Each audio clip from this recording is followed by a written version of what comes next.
네, 오늘날처럼 과학이 발달하고 모든 것이 합리적으로 돌아가는 세상에서 과연 종교가 필요한가? 정말 하루가 다르게 발전하는 이 기술 문명을 보면서 과연 하나님은 계신 것인가? 아니, 하나님이 계시다 하더라도 앉아 계실 자리는 있는 것인가? 성경은 하나님이 천지를 창조하고 지금도 우주 만물을 다스리고 섭리하신다 하는데, 오늘날 유전공학은 모든 생명의 비밀을 풀어내고 있고, 전자공학은 그동안 하나님의 영역을 알았던 사물의 신비들을 모두 벗겨내고 있으니 이제 믿을 것은 하나님이 아니라 과학, 기술이라는 생각을 할 수가 있습니다. 그리고 그러한 과학기술을 발전시키고 있는 주체는 하나님이 아니라 바로 인간이기에 결국 인간 그 자체를 믿는 것이 더욱 중요하다는 생각을 할 수도 있습니다. 그러나 이러한 생각들은 현재만 그런 것이 아닙니다. 그것은 과거에도 그랬고 최초의 인간 아담도 그랬습니다. 인간은 기본적으로 사물을 인식하고 가치를 판단할 수 있는 이 이성과 지혜가 있기 때문에 이것만 있으면 얼마든지 문명을 발전시키고 세상을 발전시키고 변화시킬 수 있으며 그곳에서 만물의 영장이 될 수 있다는 환상 때문에 인간이 바로 하나님 같은 존재라는 생각은 기회만 있으면 하게 되었던 것입니다. 사실 아담과 이브가 영원히 하나님과 살 수 있는 생명나무 과일을 포기하고 분명히 먹으면 죽으리라고 한 하나님의 경고가 있었음에도 불구하고 선악을 알게 하는 나무의 과일, 즉 이성과 지식의 세계를 선택했다고 하는 이야기를 보면 인간은 현대에 와서 모든 것을 이성중심, 지식중심으로 판단하고 신의 존재를 부정하려고 하는 것이 아니라 태초부터 인간은 이성과 지식으로만 살겠다는 이 근본적인 본심이 있음을 말해주는 것입니다. 그리고 이러한 본심을 대변해주는 성경 말씀이 바로 뱀이 아담과 이브를 꼬이는 말에서 잘 드러나고 있습니다. 창세기 3장 5절 너희가 그것을 먹는 날에는 너희 눈이 밝아져 하나님같이 되어 선악을 알 줄 하나님이 아심이라.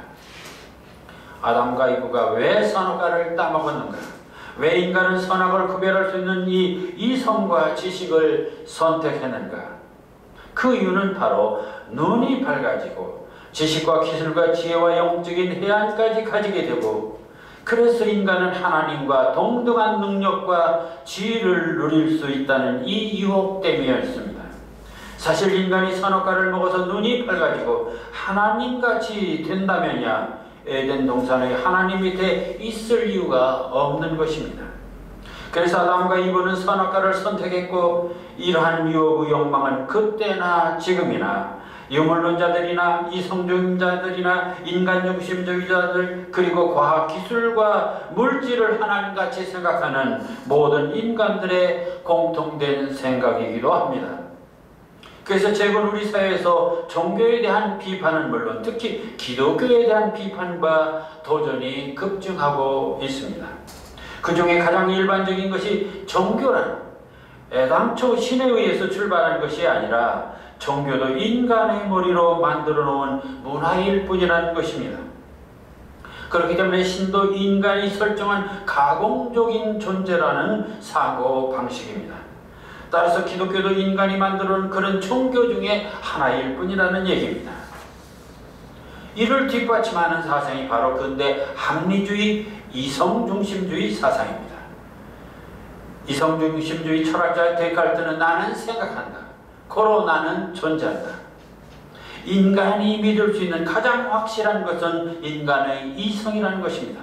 이성이 옳다면 옳은 것이고 아니면 아닌 것입니다. 그러니 이성이 바로 하나님입니다.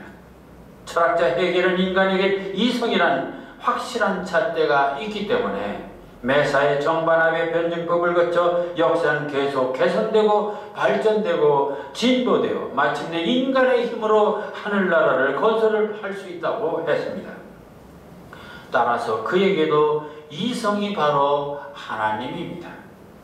종교에 대한 가장 악랄한 비판은 계급주의를 앞세운 바로 마르크스였습니다. 그는 종교란 지배계급이 피지배계급에게 수능과 안주를 강요하는 일종의 아편과 같은 것이라 했습니다. 그러니 거짓된 종교의 마취에서 깨어나라는 것입니다. 아니, 깨어나는 정도가 아니라 종교를 타도해야 할 투쟁의 대상으로 삼았던 것입니다. 그렇기 때문에 오늘날 의도적으로 기독교에 도전하는 세력들은 바로 이 마르크스의 아류들이라고 해야 하겠습니다.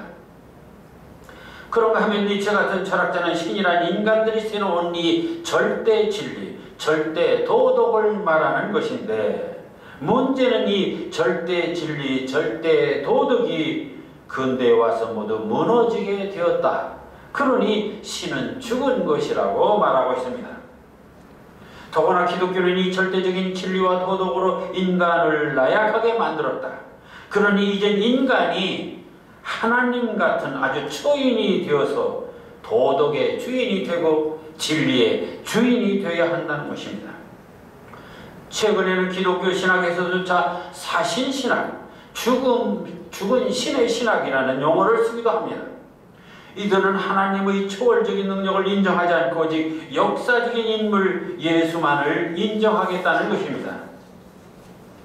그래서 요즘에는 하나님 대신 정말 인간들이 만든 새로운 신들이 많이 생겼습니다.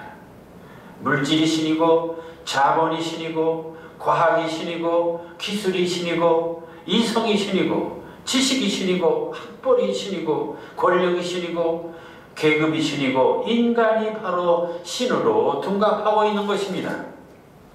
종교의 본질은 신이라는 초자연적 절대자에 대한 믿음을 통해서 인간 생활의 행복은 물론 인간으로서는 해결할 수 없는 궁극적인 문제를 해결받고 이 유한한 지상의 삶에서 벗어나는 바로 자유와 구원의 성스럽고 행복한 삶의 방식인 것입니다.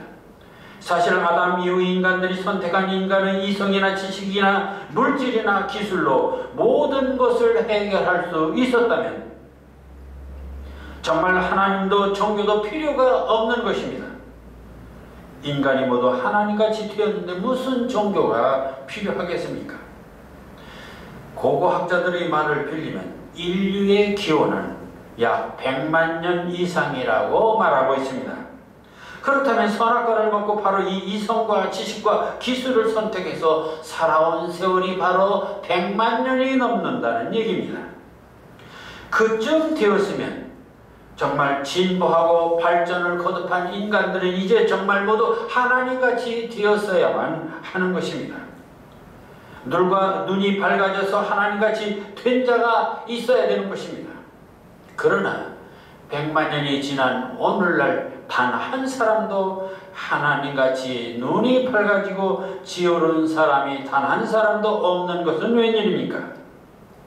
도대체 선악과를 따먹고 하나님같이 되겠다고 선언한 이 아담 이후 인류 역사에서 소위 정의니 평등이니 평안이 행복이니 가난이니 불안이니 질병 그리고 전쟁, 죄악, 죽음 등 가장 절실한 인간들의 근본적인 문제들이 지금 얼마나 해결되어 있습니까? 아니 선악과를 따먹은 그때의 아담과 이브나 지금 인간들이 더 나아진 것은 또 뭐가 있습니까? 그런데도 감히 신은 죽었다고 떠들고 있을 뿐만 아니라 최근 스웨덴의 진화론자 도킨스라는 자는 무신론만이 세계를 구원할 수 있다는 참으로 해괴한 망언을 하고 있는 것입니다. 그는 철저히 신은 만들어졌다는 것입니다. 물론 인간이 만든 종교도 이 땅에는 있습니다. 연약한 인간들은 자신보다 힘이 있거나 도움이 필요로 하는 자연물들을 신으로 만들어서 섬기는 경우가 있습니다.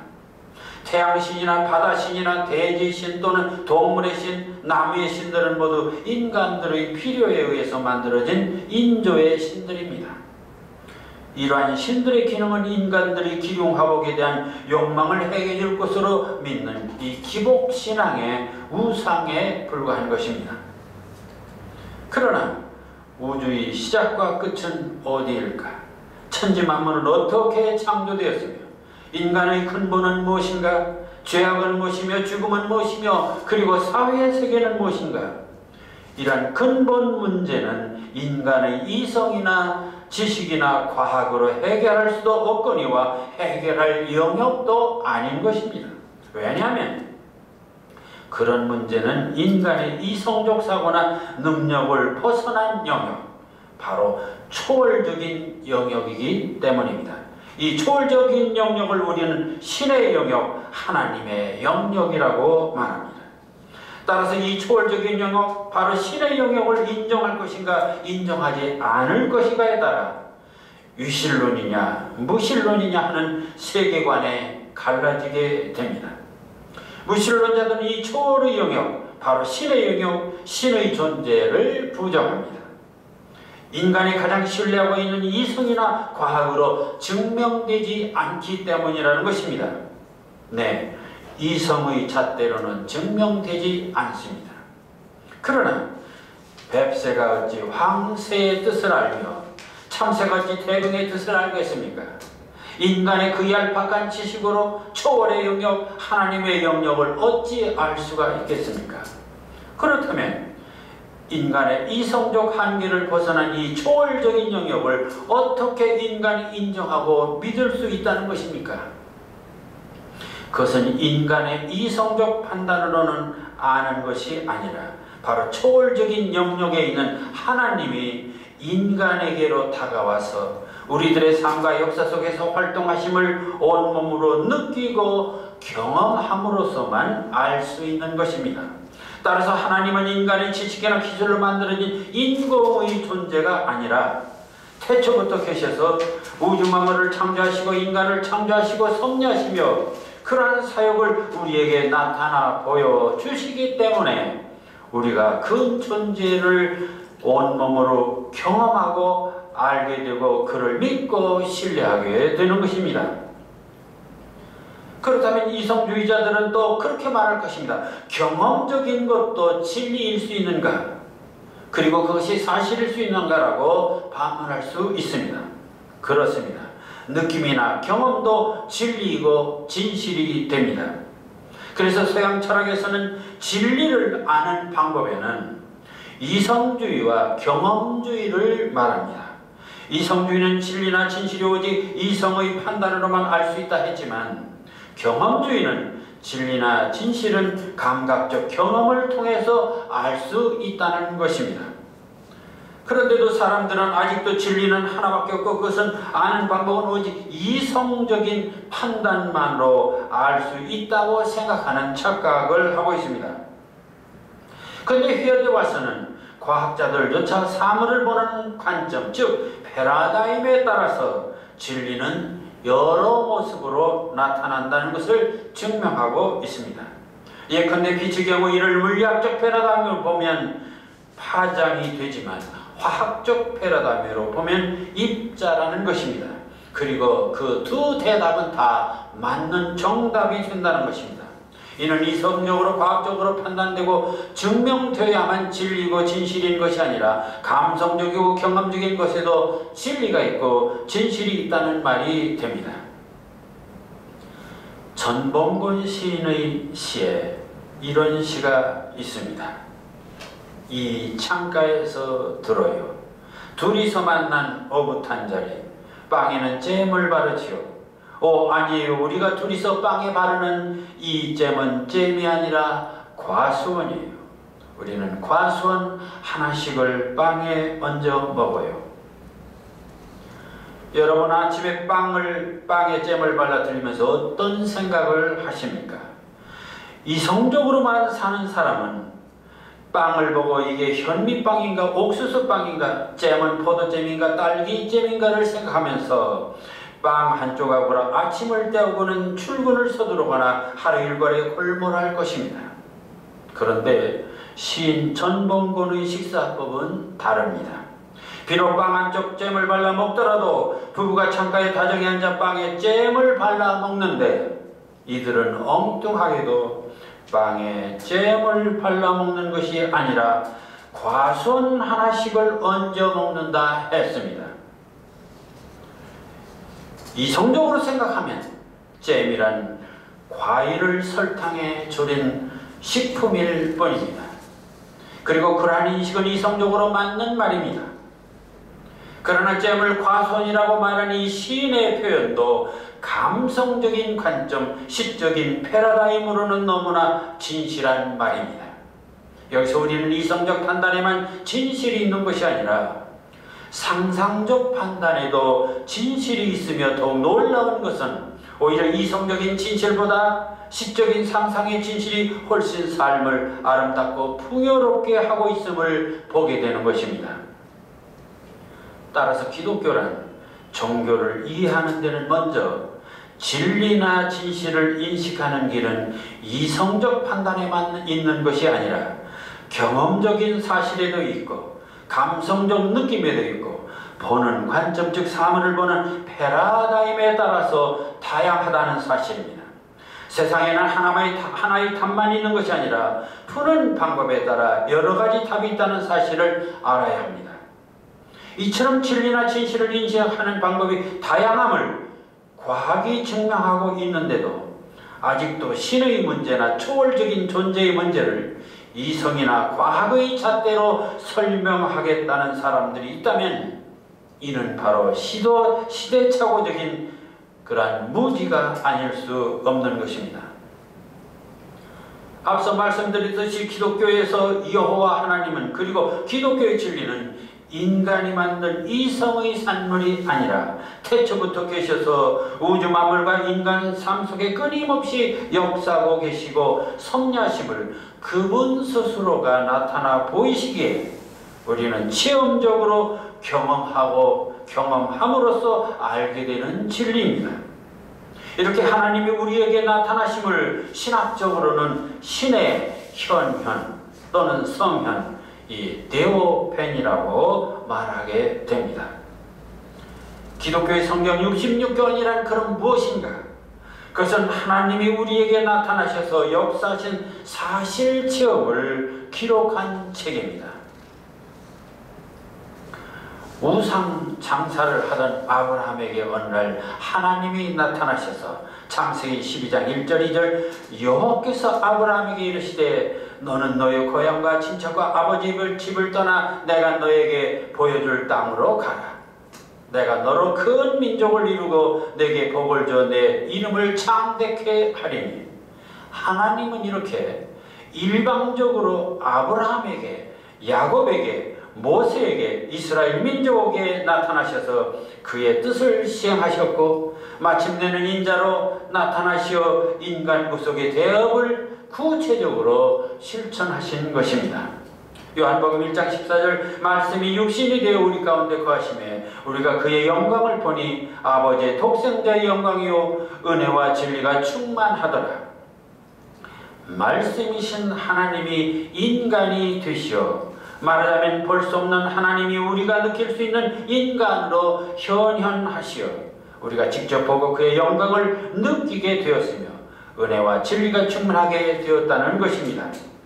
이렇게 하나님은 직접 인간으로 현현하시어 그의 존재를 보이시기도 하지만 말씀으로도 보이시고 특히 자연현상을 통해서도 그의 존재를 보이십니다. 그렇게 우리가 하나님을 믿는다는 것은 우리가 그분의 현현을, 그분의 나타나심을 체험하는 것이고 그 체험에 감격하며 그분께 영광을 돌리는 것입니다.